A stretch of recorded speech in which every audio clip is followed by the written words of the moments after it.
오늘 간밤에도 좀 편안하게 잘 수 네. 있을지 이슈들을 한번 체크해 보시죠. 우선은 사실 저는 앞서 오프닝에서도 좀 이야기를 해드렸지만 반도체 관련한 소식들이 좀 많지 않을까라고 생각을 했는데 네. 아침에 일어나 보니까 관련 소식들이 별로 없더라고요. 또 제가 간밤에도 좀 확인을 하면서 잤는데 별로 소식이 안 나와서 뭐 그 자는 중간에 또 나오려나 했는데 진짜 소식이 없어가지고 못 참고 있나 내가 이런 생각을 할 정도였습니다. 그래서 간밤에 조금 두드러졌던 이 트럼프 대통령의 일정이라고 네. 한다면 이 엘살바도르 대통령과 만났던 거죠. 그러면서 여러 가지 이야기들이 또 나왔는데요. 이 부켈레 대통령 그리고 트럼프 대통령 나눈 이야기를 좀 살펴보니까 우선 트럼프 대통령 같은 경우는 엘살바도르랑 협력을 해서 불법 이민 그리고 범죄 조직을 근절하겠다라고 이야기를 했습니다. 네. 그러니까 미국인 범죄자들, 근데 사실 범죄자라고 하기보다는 이제 불법 체류자들을 엘살바도르로 보내고 엘살바도르 이 교도소에서 수감하는 방안을 검토하고 있다라고 이야기를 했고요. 물론 법적 검토가 필요하다. 뭐 의회 승인이 사실 이런 필요한 부분들이잖아요. 그리고 이제 법원에서 이 부분에 대해서 좀 잘못됐다라고 계속 얘기를 했던 부분이기 때문에 이런 법적 검토가 필요는 하지만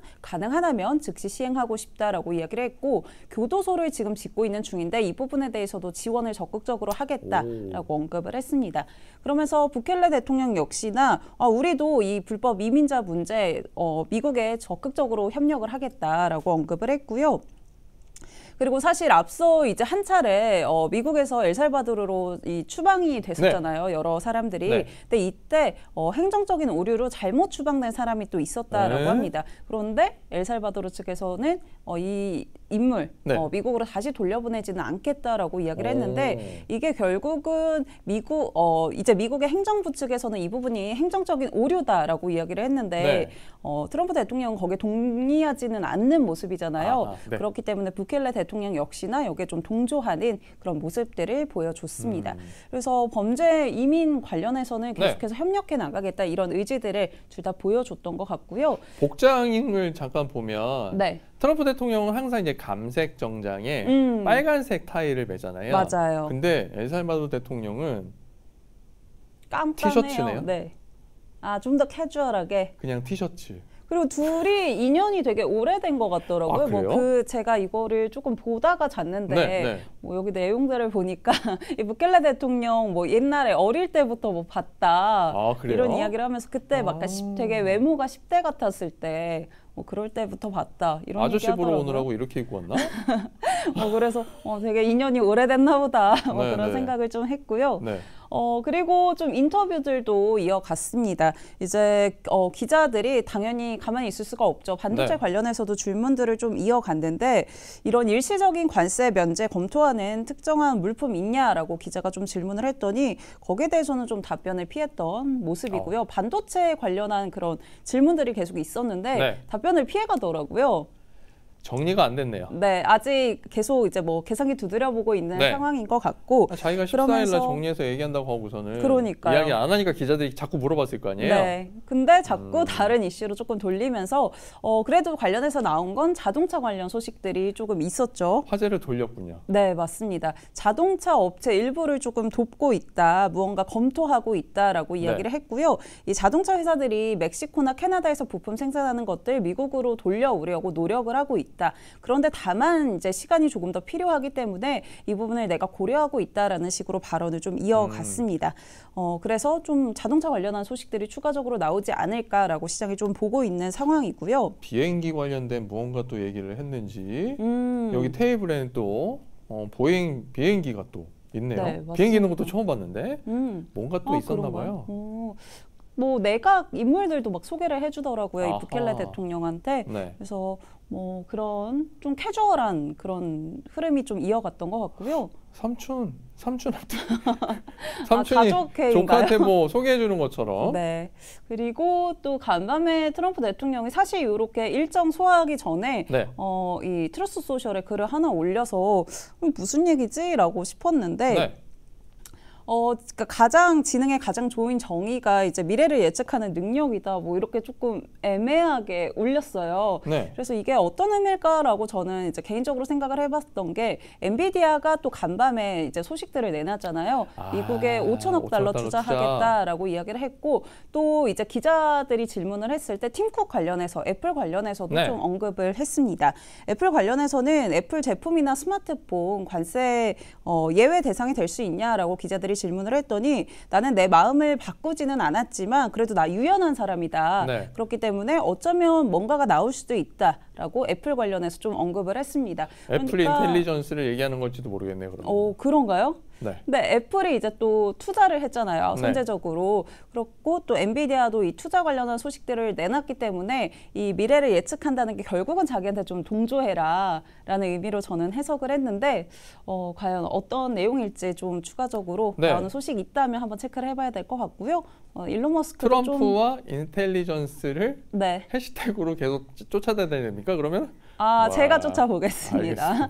네, 그런 소식들이 또 있었고 일론 머스크도 동조하는 모습이었습니다. 뭐 솔직히 이런 일이 일어날 줄 알았다라고 했는데 좀 저는 잘 해석이 안 됐지만 네, 그래도 그런 식으로 계속 투자를 해나가는 거에 대해서 언급을 했던 게 아닌가라고 한번 생각을 해봤습니다. 미래하면 또 일론 머스크니까요. 네, 그리고 베센트. 네, 베센트는 좀 처음 등장하는 것 같죠. 뭐 소식으로는 좀 가져왔었는데 이렇게 인물로는 처음 등장을 했고요. 앞서서도 한 차례 좀 언급을 해주셨더라고요. 저도 이제 뭐 준비를 하면서 보니까 속보가 나와서 한번 같이 체크해 보시면 좋을 것 같은데요.